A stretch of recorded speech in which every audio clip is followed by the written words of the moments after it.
Happy Friday to you. Oh, we did get some work done yesterday on the garage. Let me show you real quick. Well, for the pool, I should say. The box is put in. The guy did a very good job here. He ran the rigid pipe down into the ground.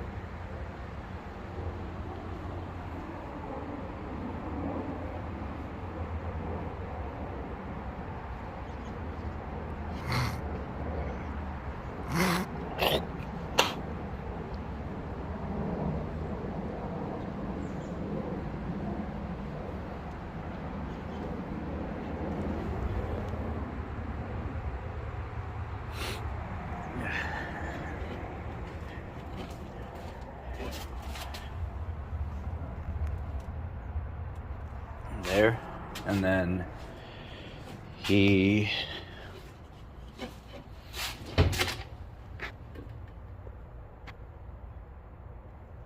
got this all hooked up in here now.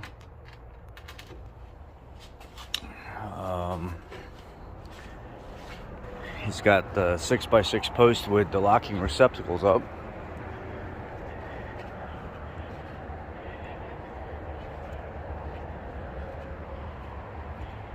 For the pool.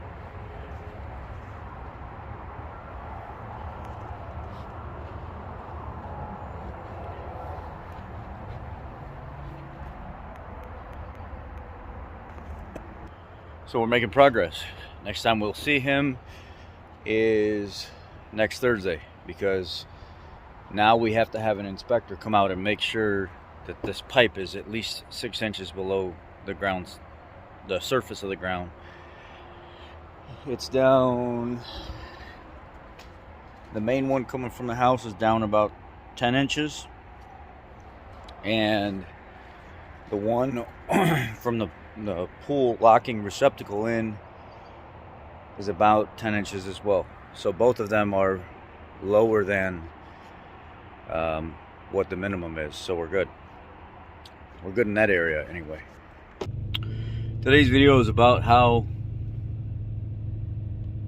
I basically didn't start my own mobile repair business, automotive mobile repair business. I was at AutoZone. I was striving to be known as one of the best employees, or at least one of the district recognized employees. And I was also a service manager at a cleaning business that had a fleet of Service Master. I'm sure you guys know who Service Master is. And they had about 25 to 30 vehicles. So I would manage that, and then keep their equipment and stuff up as well as the vehicles on the road.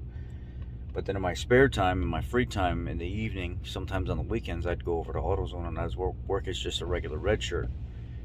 But the thing is, as a regular red shirt, I knew more than the manager that worked at the facility about parts, the people that worked there about parts, and their supervisors about parts. So when I would work there, a lot of people would come to see me and not see them. So I started becoming real well known in the community as one of the local automotive experts. And I would have a lot of people come in and see me at AutoZone.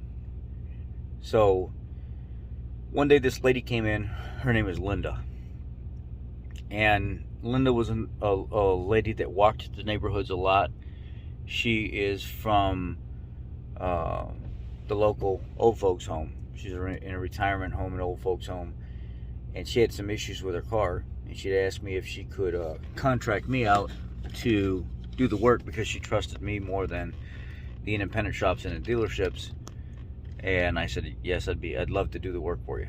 So on the weekend I went over to the old folks home, and I had changed some brakes for her, and she had an electronic issue with one of the door locks. It was a poor pin fitment, a lock actuator, and I fixed that, and she needed a battery changed, and it was some kind of like belt or something that had to be changed. So I went and took care of her. I didn't charge her a ton of money. I charged her enough to cover, a few hours of my time. And then people started walking up to me while I was in the parking lot, and they were interested in me working on their vehicles at the old folks home. So I started getting more clientele that way, and word of mouth started to spread throughout the old folks home because there's several of them in the area, that I was a local mechanic that did really good work that the old people could trust. So they started talking to each other.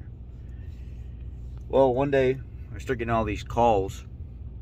One weekend I started getting all these calls, and I found out that Linda, she came in that afternoon, and she said, I'm excited. I said, why are you excited? And she said, well, because I made all these business flyers and stuff for you, and I went up and down the neighborhoods, and I put these flyers with your number and the pull apart numbers on the bottom so people could pull the number and take it. And I left it in all of the apartment buildings and stuff. And I was like, oh, wow, that's crazy. And she was like, yeah, it took me a couple hours to make the flyers and stuff, but it was real good. I left your phone number and stuff on there. And at first I was a little wigged out because I didn't want everybody to have my phone number, but at the same time, if you're trying to generate business and make money, everybody's got to have your phone number.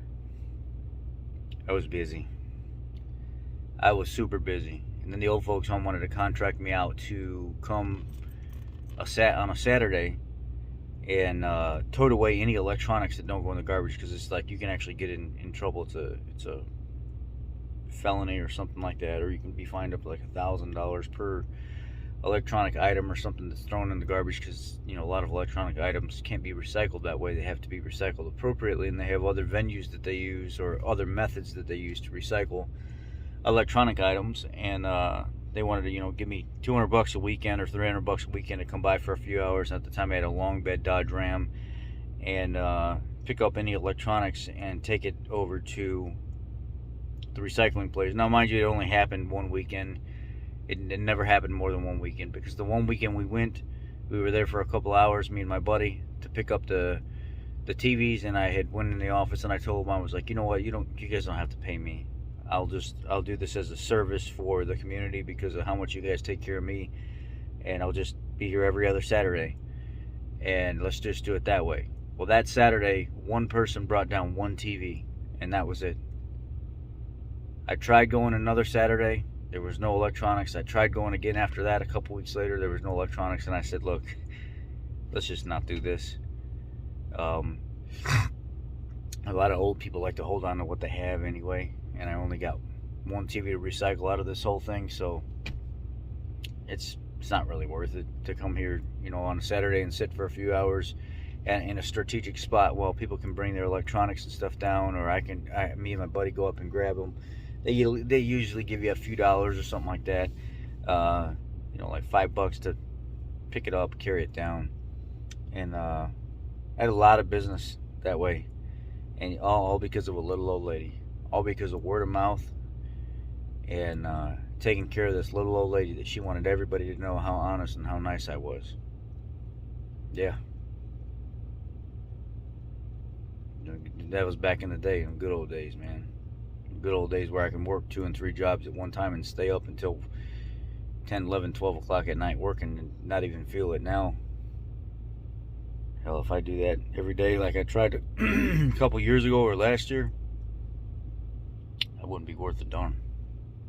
Alright, just wanted to share that with you guys. Y'all be blessed. Have a great day. Take care.